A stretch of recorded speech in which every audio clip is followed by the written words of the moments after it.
ન્યૂઝમાં આપ સૌનું હાર્દિક સ્વાગત છે। આવો જોઈએ આજના સમાચાર। ખબરદાર, જો હાર્દિક પટેલનું નામ લો છો। બીજેપી ગુજરાત ભારતીય જનતા પાર્ટીનું એક એવું વોશિંગ મશીન છે। વોશિંગ મશીનમાં જગતના મોટો ગુંડા માણસોને નાખો, આ જગતના સૌથી અપવિત્ર માણસોને નાખો, જગતના સૌથી ભ્રષ્ટાચાર માણસોને નાખો, જેને માણસમાં ગણતરી ન કરી શકાય એવા માણસોને અંદર નાખો। માણસ બહાર આવે છે ત્યારે માણસ પવિત્ર થઈ જાય છે અને સર્જન થઈ જાય છે ત્યારે પ્રામાણિક થઈ જાય છે। અને આવી જ ઘટના ગુજરાતમાં બની છે, એવી ઘટી છે। 2015નો રોજ પાટીદાર આંદોલનની શરૂઆત થઈ છે અને ગુજરાતમાંથી થાય છે। બસો સળગવામાં આવે છે અને એસટી બસના જ ઊંધી પાડી દેવામાં આવે છે અને પોલીસની હત્યા કરી દેવામાં આવે છે। 14 પાટીદારના મોત થયા છે। આ બધા ગુનાઓમાં સંડોવાયેલ હતા એ બધાને ગુજરાત સરકાર એ ક્લીન ચીટ આપી છે અને તેમની ઉપર રાજદ્રોહનો આરોપ હતો અને બધા હવે ભાજપમાં આવી ગયા છે। શું છે આ ઘટના, કેવી છે આ ભાજપ? તમે દરેક ચૂંટણીમાં મત આપો છો જાણે તેની વાત। નમસ્કાર, ન્યૂઝ 7 ઇન્ડિયામાં સ્વાગત છે।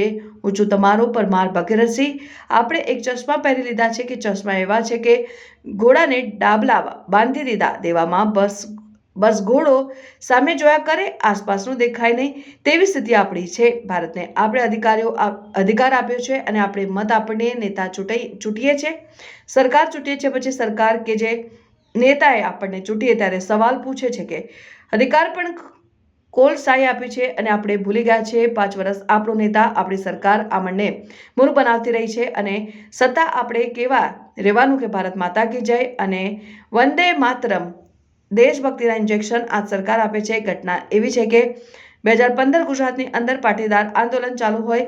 પાટીદાર લોકોને એવું લાગે છે કે અમને આ થયો કારણ કે અમારાથી કોમને અનામત નથી મળી રહ્યો। આંદોલનની શરૂઆત છે 2015 અંદર ગુજરાતના મુખ્યમંત્રી તરીકે આનંદીબેન પટેલ પહેલા મુખ્યમંત્રી હતા અને મહિલા મુખ્યમંત્રી હતા અને મર્દ હતા। પાટીદાર આંદોલન કર્યું ને કહી દીધું કે મને ભારતનું બંધારણ અનામત આપવાનું મંજૂરી આપતું નથી। અનામત નાની પાડી અમદાવાદના જીએમડીસી ગ્રાઉન્ડ સંભાળ મળે છે અને જેના નેતા હતા હાર્દિક પટેલ નાના હતા। અપેક્ષા કરતાં વધુ લોકો ભેગા થયા છે, સંભાળ છૂટ્યા છે અને ફોન કોલ કરું છું થાય છે, પાછા ફરી રહ્યા છે।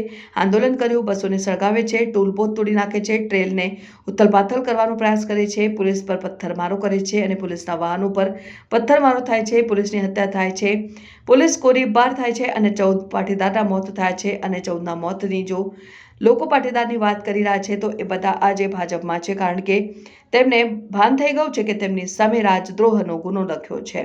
તેમણે રાજ્યની સામે જંગ પુકારી હતી ને હવે ચિંતા થવા લાગી હતી, સાજા પાકી હતી અને ભારતીય જનતા પાર્ટીનું વોશિંગ મશીન તેવા આ બધા નેતાઓ કૂદી પડે છે અને કહેતા હતા કે આ સરકાર બેસી શકાય નહીં, વાટાઘાટો કરવાનું છે। જે 14 પાટીદારના મોતની વાત કરતા હતા એ મોત ભૂલાઈ ગયા છે, બધા જ હવે આમાં આવી ગયા છે કારણ કે રાજદ્રોહનો ગુનો હતો।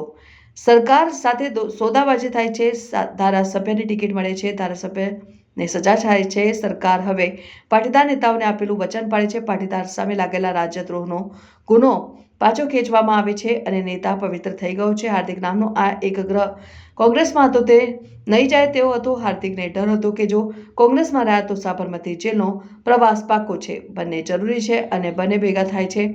રાજદ્રોહની ફરિયાદ પાછી ખેંચી લેવામાં આવી છે અને આવું અમે નથી કહેતા, તમે જેને મત આપ્યા છે। સરકારના પ્રવક્તા મંત્રી કે ઋષિકેશ પટેલ કહે છે કે સાંભળ્યા અને હવે તેમણે કેવું છે। Bureau chief Parmar Bhagirathsinh, news 7 India.